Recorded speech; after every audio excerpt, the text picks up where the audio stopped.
എന്റെ അമ്മേ, ഞാൻ ഈ ബെഡ്റൂം അലങ്കരിക്കുക.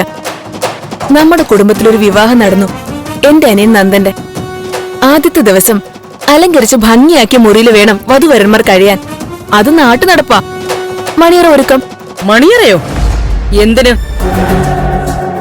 ഈ മുറിയെ അവളുടെ തടവറയാ. കുറച്ച് നിമിഷങ്ങളുടെ ആയുസ് മാത്രമുള്ള തടവറയാ നീ അലങ്കരിച്ചുകൊണ്ടിരിക്കുന്നെ. പുതുപ്പെണ്ണിനെ വിളക്കെടുത്ത് സ്വീകരിച്ച നിന്റെ മനസ്സിന്റെ പുണ്യം ഞാൻ അറിഞ്ഞു. എന്റെ അനിയന്റെ ഭാര്യയെ ഈ വീട്ടിലേക്ക് കയറ്റേണ്ടത് അങ്ങനെ തന്നെയല്ലേ? അതെ, ആ സ്വീകരണം ഗംഭീരമായെന്ന് പറഞ്ഞതാ. അമ്മ ചെല്ല്, എനിക്ക് കുറച്ചധികം ജോലിയുണ്ട്. മതിയാക്കും നിന്റെ ജോലി. ഇതെല്ലാം അഴിച്ചു മാറ്റപ്പെട്ട. അമ്മേ, അമ്മ പ്ലീസ്. അമ്മ ചെന്ന് റെസ്റ്റ് എടുക്ക്, ഞാനൊന്ന് പൂർത്തിയാക്കട്ടെ. റെസ്റ്റ് എടുക്കാനോ? അവളെ പുറത്താക്കിയിട്ടേ എനിക്ക് വിശ്രമമുള്ളൂ. അവളുടെ ഒരു അലങ്കാരം. അമ്മ പ്ലീസ്. വന്ന് കേറിയപ്പോ തന്നെ അമ്മ അവരുടെ സന്തോഷം ഇല്ലാതാക്കിയില്ലേ? ഇന്നത്തേക്ക് മതി അമ്മേ. കയ്യിന്ന് വേടി അങ്ങോട്ട് വിടടി. ഇല്ല, ഞാൻ വിടില്ല. അമ്മേ, ഞാൻ കാല് പിടിക്കാം. ഇന്നത്തെ ദിവസം അവരൊന്ന് സന്തോഷിക്കട്ടെ അമ്മേ. ഇല്ലടി, ഇനി സന്തോഷിക്കില്ല അവള്. മറ്റുള്ളവരുടെ കണ്ണീര് കാണുന്നത് അമ്മയ്ക്കിപ്പോ ഒരു ഹരമായി കഴിഞ്ഞല്ലേ?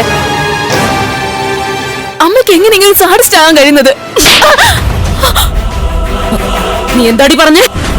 ഞാൻ സാഡിസ്റ്റ് ആണെന്നോ? അമ്മ എന്നെ തല്ലിക്കോ, എനിക്ക് ഒരു പരാതിയുമില്ല, ആർക്കും ഉണ്ടാവില്ല. കാരണം ചോദിക്കാനും പറയാനും എനിക്ക് ആരുമില്ല. വിവാഹം കഴിഞ്ഞിട്ടും ഞാൻ ഇപ്പോഴും ഇവിടെ എന്റെ അമ്മയ്ക്കൊപ്പം നിൽക്കുന്നത് ഈ അടി വാങ്ങാനല്ലേ? എന്റെ ഭാര്യ എന്തിനെ തല്ലിന്ന് ചോദിച്ചോണ്ട് വരാൻ ഒരാളില്ലാത്ത രീതിയിൽ എന്നെ സ്നേഹിക്കല്ലേ എന്റെ അമ്മ? നിർത്തി. നീ ചെയ്ത തെറ്റിന്റെ ഫലമാ നിന്റെ ഈ അവസ്ഥ. അതേ രീതിയിൽ ഒരിക്കലും അക്സെപ്റ്റ് ചെയ്യാൻ പറ്റാത്ത ഒരു പെണ്ണിനെയും കൊണ്ട് നിന്റെ അനിയൻ വന്നപ്പോ നീ എന്നോട് പ്രതികാരം ചെയ്യല്ലേ? എനിക്ക് എന്റെ അമ്മയോട് ഒരു വൈരാഗ്യമില്ല. പ്രതികാരം പോയിട്ട് പ്രതികരണം പോലും ഇല്ല.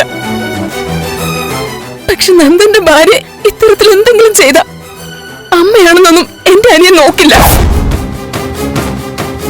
എട്ടിയ പെണ്ണിനെ സംരക്ഷിക്കാൻ കെൽപ്പുള്ളവനാ നന്ദൻ. ദേവിക അമ്മയ്ക്ക് നേരെ തിരിഞ്ഞ ഈ വീട്ടിൽ ആരും അമ്മയെ സപ്പോർട്ട് ചെയ്യില്ല. ആരും കിട്ടു പോവും. അമ്മ പൊയ്ക്കോ. എന്നെ കൊന്നിട്ട് ഇവിടെ എന്തെങ്കിലും ചെയ്യോ അമ്മ? ഓ, അപ്പൊ കരുതിക്കുട്ടി തന്നെ എല്ലാവരും. എന്നാ അതൊന്നും അറിയണം. നോക്കാം നമുക്ക്. നീ അലങ്കരിക്കേ, മണിയറ ഒരുക്കടി.